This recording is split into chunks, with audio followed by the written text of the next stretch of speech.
All right, guys, making a video for you, and I took a poll.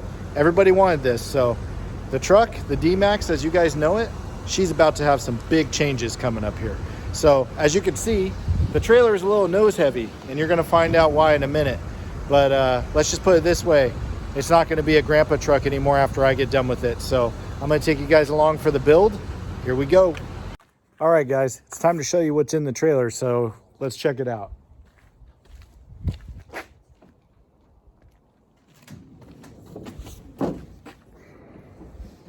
Oh, it's a Forester.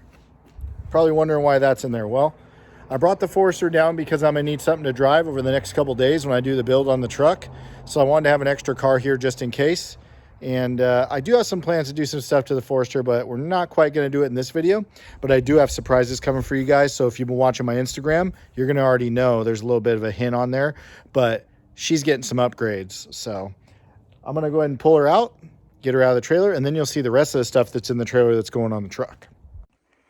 All right, guys, we got everything unloaded from the trailer, and as you can see, there's a ton of stuff. So I'm gonna make a short little video explaining what all these parts are and what they go to and what we're doing here. But essentially what we're doing is a full 7-inch to 9-inch lift kit.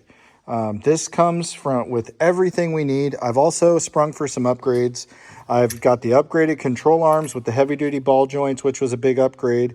And then from Kryptonite, I went and bought everything they had just about for the front end of a GMC Chevy 01 to 07 classic Duramax truck. So it comes with the frame pocket for reinforcing the idler. It comes with these monster pitman arm and idler arms. I mean, these things, you know, the camera does no justice how beefy these are. Those are the tie rods. They're made by Kryptonite as well. They're huge, just absolutely massive stuff. Kryptonite stuff is just amazing. I've never seen a better quality part, honestly, for a tie rod in my life. I mean, those things are literally, I would say, probably over 1.5 inches in diameter, and they're beefy. So we got the shocks that come with the kit. This kit's made by McGoy's. McGoy's is who makes this whole lift kit. Kryptonite does all the front end components. And then, as you can see, I mean, everything's very beautiful. The shocks, these are the rear shocks. They're really nice. These spindles are just massive chunks of cast iron, super heavy duty for the spindles. These are the drop spindles. Comes with all the hardware and bolts. Comes with the U-bolts for the rear end. We've got these blocks. So these blocks are like awesome. You guys see these. So these lift blocks for the rear are actually some of the best quality lift blocks I've seen for a lift kit. Usually, you know, you'll see like plastic. These are solid, just hunks of steel. So very nice stuff here from McGoy's. I'm very impressed. This is where the magic of the kit is right here. So that's the skid plate for the 4-wheel drive, but these are the cross members that are going to drop everything down and keep the geometry like factory, even though we lifted it. That's the key to the reliability of this kit. And you can see, I mean, these look super awesome. I don't know if you guys can see that. It says McGoy's on it. And then you'll see there's also a little lonesome downpipe there. Well, that's an MBRP downpipe. I'm going to put that on as well while we're in there. So this kit comes with all the components to do this right, all the bracketry. Everything's been engineered really well. I've done my research on this kit, and this kit is one of the top-end kits. This is right up there with Cognito, and if anybody knows Cognito knows that they're the best in the business when it comes to lifting a Duramax, and these guys are right there with them. They are the same if not better quality as a Cognito. People are going to argue, you know, brand loyalists, but I've done my research. The build quality is there. This is an awesome kit. So going to get the truck in the shop, and we're going to do the teardown. This is going to be a huge build, so this is a big undertaking. If anybody's ever done one of these before, they know what I'm in for. If not, I'm going to take you with me, and you're going to see video of me tearing it down start to finish, and we're going to go through this journey together. So let's get the truck in here, get it on the rack, and start tearing it down. All right, guys, truck's on the lift. So here's going to be your last look at the grandpa look. So it's off the ground right now. That's why it's so high. It's not normally this high, you guys know that. But it's actually probably going to be a little bit higher than that when it's all said and done. But anywho, it's time to take this perfectly good, low mileage, clean title, 80,000 mile Duramax and tear it apart. So let's do it.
All right, guys, day 2 of the build on the truck. So check it out. Everything's out, it's gutted. We got all the differentials out, the front end, there's nothing here anymore.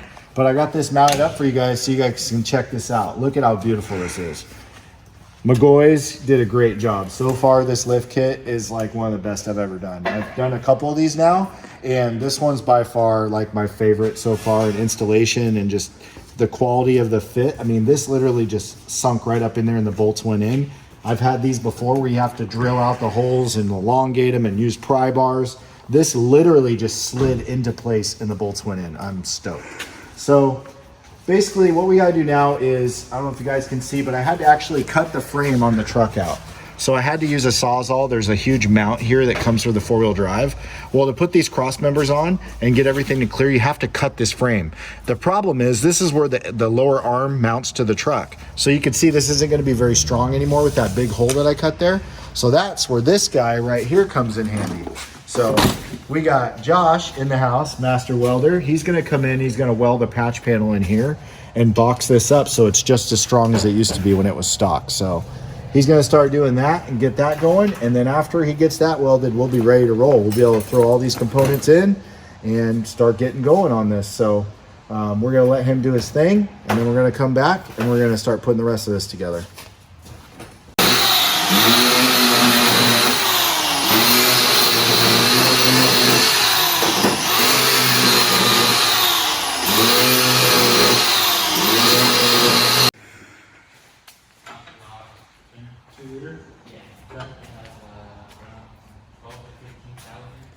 See what I mean? I give it like a little bit of a notch so I have a space to weld. Because before it was kind of sticking up like that. Right, but you kind of want, you don't want the lip to. Yep, so I'm going to put like a nice weld right there. So, that's perfect. Right? Wow. I'm not just going to throw it on there for Steve. Yeah, don't want to do that. It's going to be pro. It's got to be pro.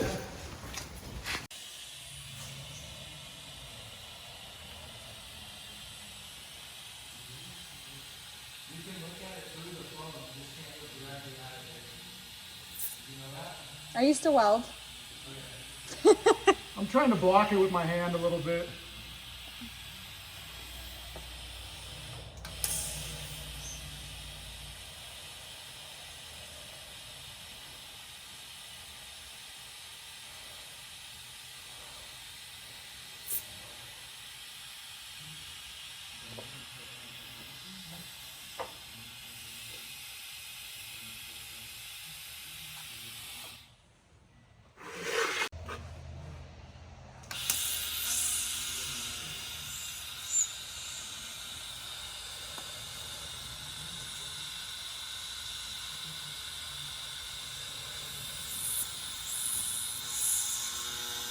It's like just burning out all this paint.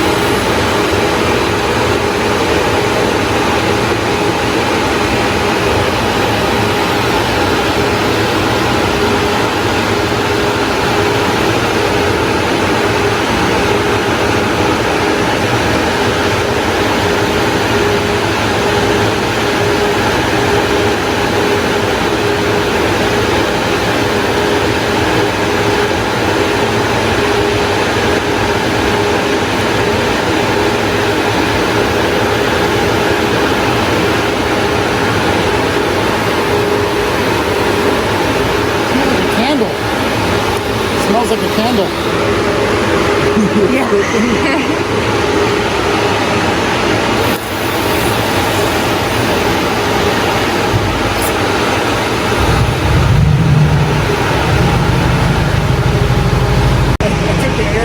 Blew my hair all crazy, and I go over to him, I go, I think there's a short in the electrical system. He's like, really?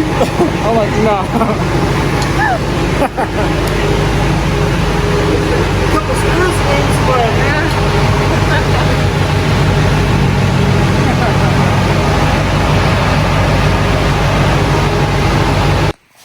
All right, well, making good progress on the truck. We've got the cross members in, differentials drop down, knuckles, death grip, kryptonite tie rods. These things are absolute monsters. Death grip, ball joints. We did have a major setback though. Unfortunately, I'm actually pretty bummed. But these control arms that are super expensive do not fit. They're actually too wide and they were made wrong, which super bummer. They're 800 bucks. They're not cheap. So I will be reaching out to the manufacturer to get these warrantied out. So I had to put this factory control arms back in the top, which luckily this kit will still work with it. But I am going to change these out later because this is the last piece to make the front end strong that I want. And so basically what we have to do now, we've had Josh here bailing me out all day long with his welding skills. He literally has been a welding machine. If you guys come over here and look at this front end, look at this, what he did here. So we changed out all this stuff with the, you can't really see it, can you? Well, let me get a light so you guys can see it. Okay, so this is all the kryptonite idler, and look at all this beefy stuff now. We've got all this steering linkage that's like 10 times stronger than the stock stuff. We actually have a bracket here now welded to the frame of the truck that braces this also. So this is like the Cognito brace kit, but it takes it a step further. This is like that kit on crack. So there's no way that's going to flex. There's going to be no flex in this front end whatsoever, which means it's going to drive so much better, more stable, better alignment. Boosted launches are a reality with this setup, and that's why I pretty much did all this, because to do a boosted launch on a Duramax that's lifted with big tires and has a lot of power, you'll fold the front end in every time on it. So won't have that issue with these. These are basically tractor pulling, sled pulling stuff. So very strong. Now what we're doing, we ran into an issue here. So what happens a lot of the time is when you get a lot of cool aftermarket stuff on the truck and you go to do projects like this, that stuff gets in the way and starts interfering. So the fuel tank that I put in the other video, you guys, well, I haven't even released that video yet, which I will actually now. 52-gallon Titan tank is now in the way of getting the drop brackets out, or putting the drop brackets in for a portion bar mount. So usually you slide it out this way. Well, instead of pulling the whole fuel tank, that's where Josh comes in. So Josh is going to grind the rivets off of the brackets here on the frame and allow us to get this out. So we're gonna let him get to work. He's been here all day on payroll, so he's gonna bail us out once again with this. So we're gonna get this out, and then we're gonna come back. Well, guys, check it out. The front's done. Got the wheels and tires on. Oh boy, does it look good.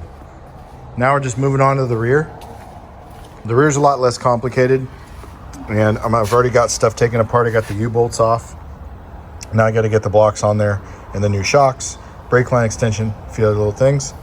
And then the rear will be done, and then we'll get to see what it's really going to look like.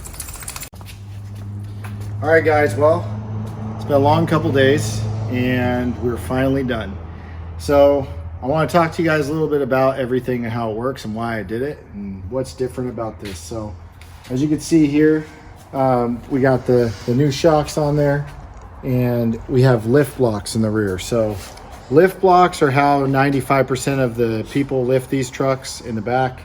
It works. There's nothing really wrong with it, but there's much better options. I actually have plans to do it right, but I couldn't get it in time because of COVID and everything. So I have everything ordered. I'm just waiting for my springs to be made by Deaver right now. I'm going to be doing Deaver lift springs in the rear that's going to replace this whole leaf pack. This is the factory leaf pack here with the block.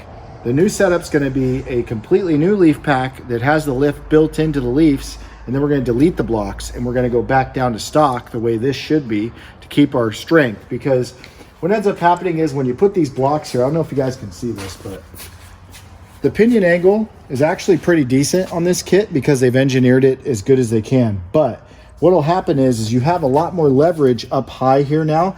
When you accelerate, the axle is going to want to wrap. And when the axle wraps, it basically pushes this up, and then you lose traction, basically is what happens. And it puts a lot of stress on the U-joint and the driveline and all that stuff. So the new leaf pack is going to bring this leverage point and take this down back to stock. So there's no way that it can wrap, and it's going to be a lot better. So the ride quality will also be better with the new leafs because there's more leafs in them and they're engineered to ride smoother. So that's going to happen. So now let's go over to the front here, and I'll explain a little bit what's going on in the front. So running a 35 1250 20-inch setup here. These wheels were, it took me about probably 2 months to choose the wheel for this truck. The wheels were a very big thing with me because I wanted the correct offset and I wanted the correct look in the lip, and all of that came together good. These wheels were a little more expensive than I wanted to spend, but I had to do it right. So if you can look here, the poke is actually not that bad. What I wanted was to keep the wheels inside the fender wells as much as possible. Most people run a negative 40 or a 44 offset wheel, basically a positive 44, and that sticks the wheel way out here. And I didn't want that. I wanted to tuck it in as much as I could. And you can see right here, we can't really go in any further. There's literally a 2-finger gap between the knuckle and the wheel. So this is the best wheel we can do to keep the wheels inside. So this is a McGoy's 7 to 9 inch lift. And what that means is this lift at its lowest setting can do 7 inches of lift is where I'm gonna set it. And at its highest setting, it can do 9 inches of lift. And the way that's achieved is because this is a torsion bar suspension on this truck. There's keys in the back that crank up and down and are adjustable to bring the front of the truck up and down. This kit is engineered to go within that range, which is nice. If you ever want to run, let's say I want to do 37s in the future and I want to turn it up to 9 inches, I wouldn't have to buy anything. I could literally just crank the keys up and put bigger tires on it, and which is really cool. So the other good thing about this, so this setup that I did here is, let me grab a light here so you guys can actually see what I'm going to show you here. But I did a lot of extra stuff. So this all doesn't come with the kit. So you can see here I did the Kryptonite Death Grip tie rods on this truck. And I also did the Kryptonite Death Grip steering idler and this whole bracket that I had Josh weld to the frame. So this is all like welded to the frame and braced now for more support. And basically what this does, you can look in there too, the actual idler is also a billet piece in there. And what this does is this truck has an inherent weak front end. These front ends are prone to issues when you lift them. Stock, they ride fine. But when you lift them, it puts a lot of stress on these components that they were never designed to handle. So then you get a lot of play in your steering, wandering on the freeway and all that. Also, if you try to do a boosted launch in 4-wheel drive, you'll see videos on the internet of the tires going in and the tie rod's bending and breaking. Well, this fixes all that issue. So this stuff is rated for literally sled pulling. That's what they do. Sled pull races are what they use the kryptonite stuff for. So this front end is literally as strong as it can be now for this body style truck. I could do boosted launches in 4-wheel drive if I want to. I don't ever have to worry. Also, kryptonite stuff has a lifetime warranty. I mean, it's amazing stuff. I also did their ball joints. So we also have the brand new kryptonite ball joints in there, which are, they have bearings inside instead of the typical joints. So they last a very, very long time.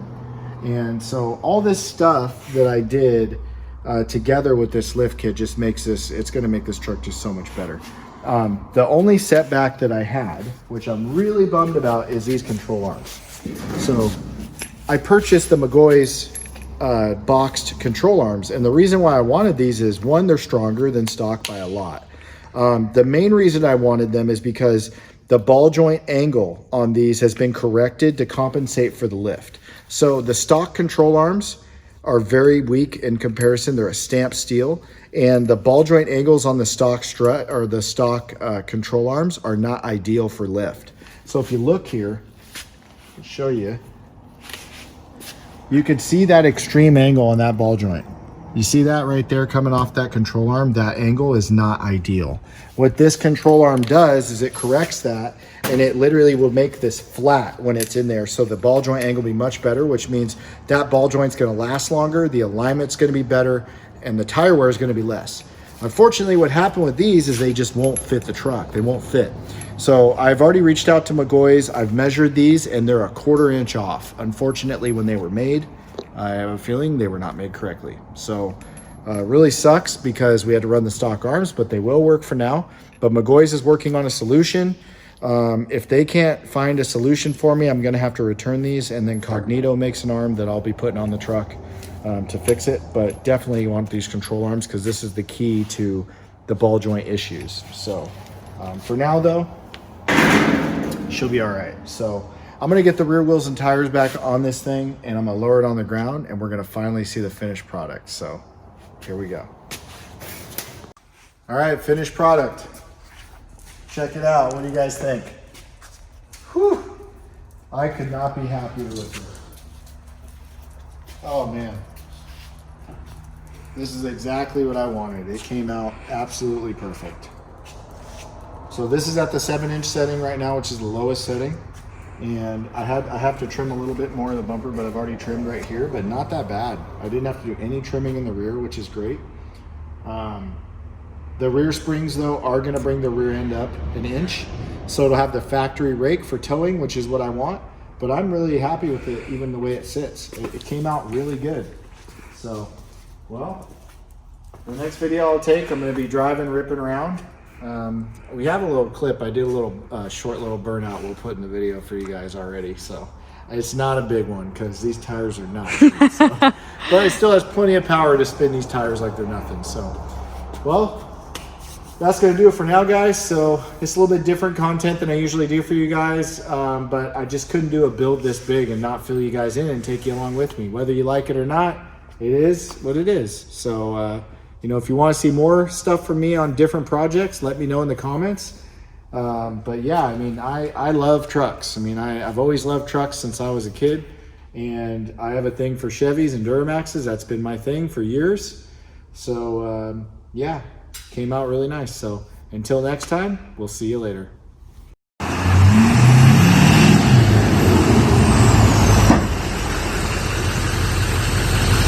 Hello.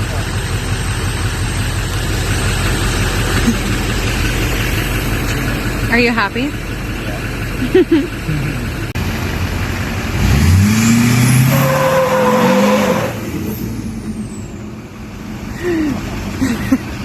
Aren't those